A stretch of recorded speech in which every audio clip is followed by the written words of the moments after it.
I will be talking to you about one of the most interesting topics you can learn about in any field. But first, let me ask you a quick question. Has any one of you seen the movie The Vow? Yes. The what? The Vow?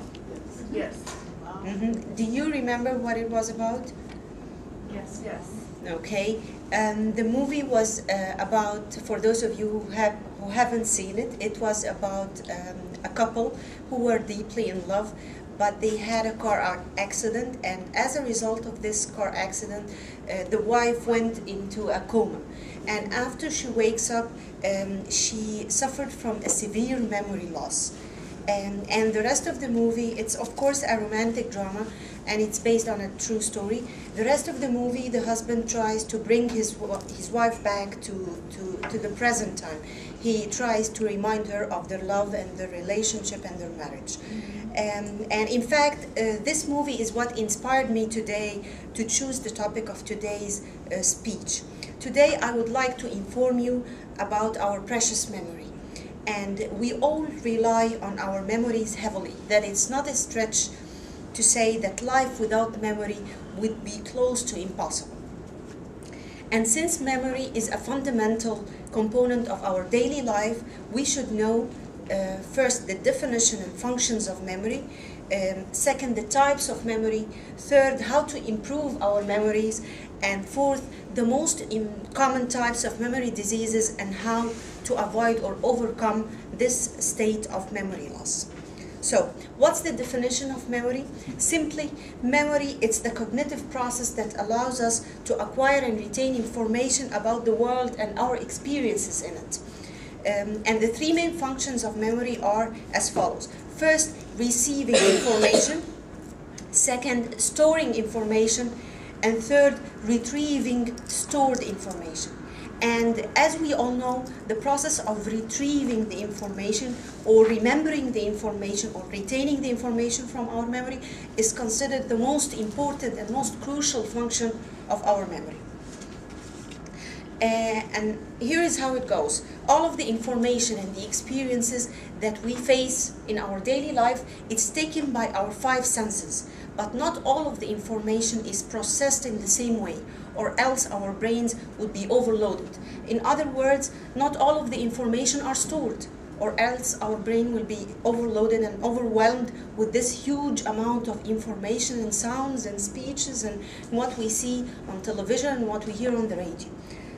So the different informations are processed differently depending on the importance of the information and also on the type of the memory that's receiving and retaining this information.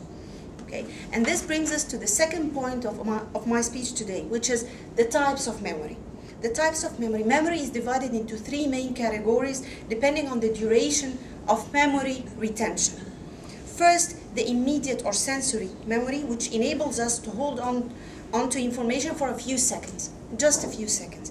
And the second type is the short-term memory, which enables us to hold on to information for a few minutes.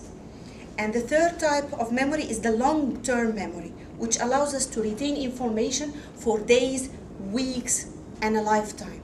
And this is the most important type of memory, the long-term memory. This is the kind of memory or the type of memory that we all rely on, and we store our memories, the important memories in it. So, what's worth mentioning is that transferring the information from the short-term to the long-term memory requires some type of repetition, some type of rehearsal. And this rehearsal is what helps us to recall the information or be able to do the retrieving of the information by means of our memory.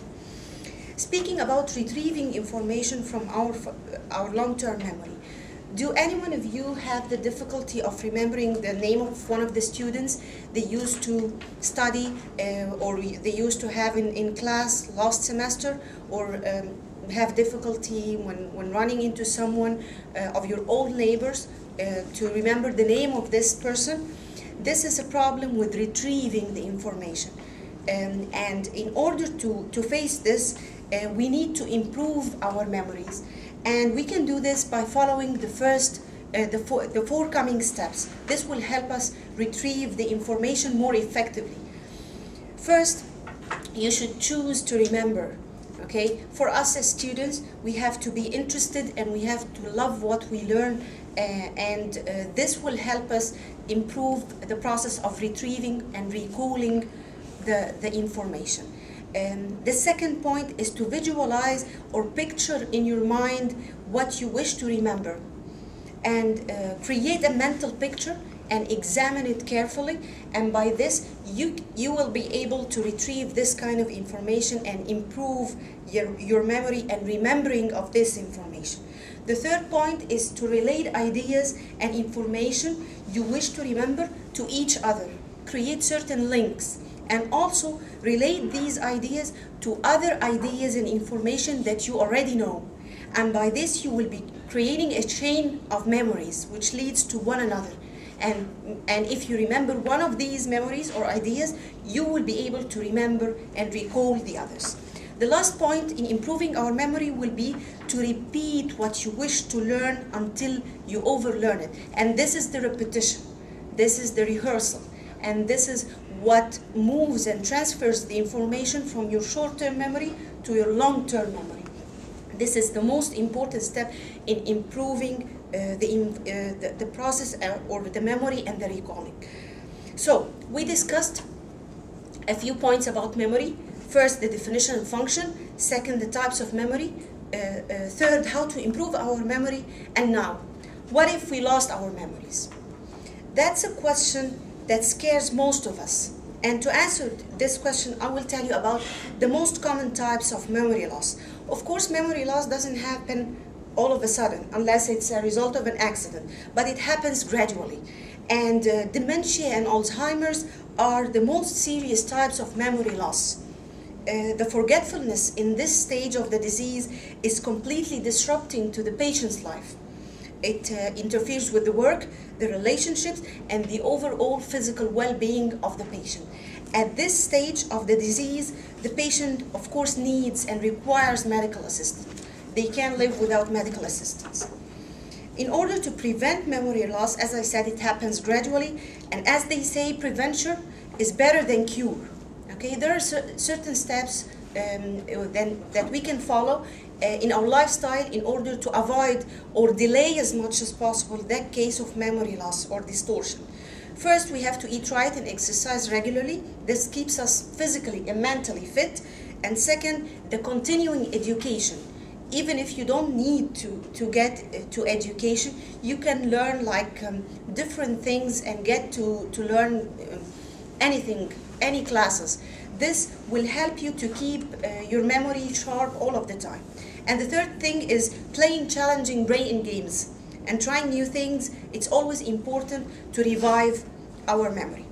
Of course, I hope no one of us has to face such kind of memory loss. And in conclusion, our memory is a precious gift and our survival depends on it. That's why we should always improve our memory and try to revive it by being physically and mentally fit, and living a sociable life is essential to maintain our memories in a good condition. Thank you. Thank you.